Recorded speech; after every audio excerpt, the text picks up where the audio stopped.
네, 개장 전 나와 있는 소식들 정리해보는 시간입니다. 현장 포커스. 오늘은 현대증권 안산지점으로 가보겠습니다. 이용준 주인입니다. 주인이 안녕하세요. 예, 안녕하십니까. 네, 오늘 시장에 영향을 미칠 만한 뉴스들 어떤 것들이 있습니까? 예, 우선 첫 번째입니다.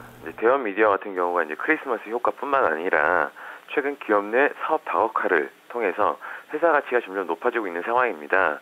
최근 주목을 받고 있는 창작 애니메이션 고는 EBS 자체 시청률 12.1%를 기록하였으며 국민 애니메이션을 알려졌던 뽀로로보다 높은 시청률을 기록하고 있고 대형 미디어의 가치가 이를 통해서 좀 한 단계 업그레이드 될 수 있을 것으로 보입니다. 또한 최근에 파워레인저 온라인 오픈 베타 테스트가 실시되었고 창작 애니메이션 곤을 이용한 모바일 어플리케이션 그리고 주방 용품이라든지 다양하게 출시가 되었기 때문에 그 대형 미디어 매출 상승에 기여를 할 수 있을 것으로 보입니다. 지난주에 구글과 콘텐츠 공급 계약을 하면서 해외 시장에 진출하는 것도 대형 미디어의 가치가 상승하고 매출이 증가하는데 긍정적일 수 있다는 것을 안내드리고 싶습니다. 예, 그리고 두 번째입니다. 재정절벽 이슈가 아직 해결되지 않았지만 글로벌 증시가 재정절벽 이슈에 크게 흔들림 없는 모습을 보이고 있습니다.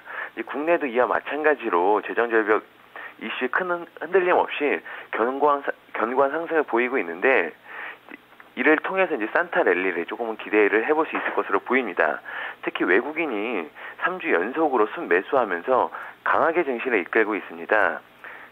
지난주와 동일하게 외국인은 최근에 대표적으로 경기 민감주와 낙폭 과대주에 매수가 집중되고 있는 모습인데 이들 업종의 반등도 따라서 외국인의 매수를 통해서 강한 모습을 보이고 있는데 개인적으로 재정절벽 이슈가 자꾸 나올 때마다 변동성이 있을 것 같습니다. 이들 업종이 변동성 나올 때 조정이 된다면 매수 기회라고 보여지고 매수를 해도 유효하다라고 판단됩니다. 최근 수급과 차트 흐름을 그리고 18대 대선을 통해서 정부 정책에 힘입어 기대가 되고 있는 건설주에 관심을 가질 필요가 있다고 생각됩니다. 마지막입니다. 일본의 자민당이 승리를 하고 지난 10월 달에 이어서 2개월 만에 일본 중앙은행이 자산 매입을 하는 기금 증액 형식으로 10조엔 규모의 추가 양적 완화를 단행했습니다. 그동안 일본이 양적 완화를 진행했을 때 엔화 약세가 지속적이지 못했었는데 최근에는 엔화가 지속적으로 약세를 나타내고 있는 상황에서 양적 완화를 진행하면서 엔화 약세가 앞으로도 좀 더 이어질 수 있을 것으로 판단됩니다.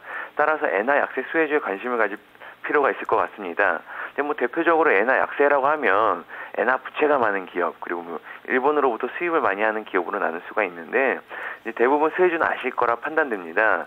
대형주 위주로 저는 개인적으로 안내를 드렸는데 이들 종목에 한해서 매수하시면 좋을 수 있을 것 같습니다. 네, 알겠습니다. 말씀 잘 들었습니다. 네, 감사합니다.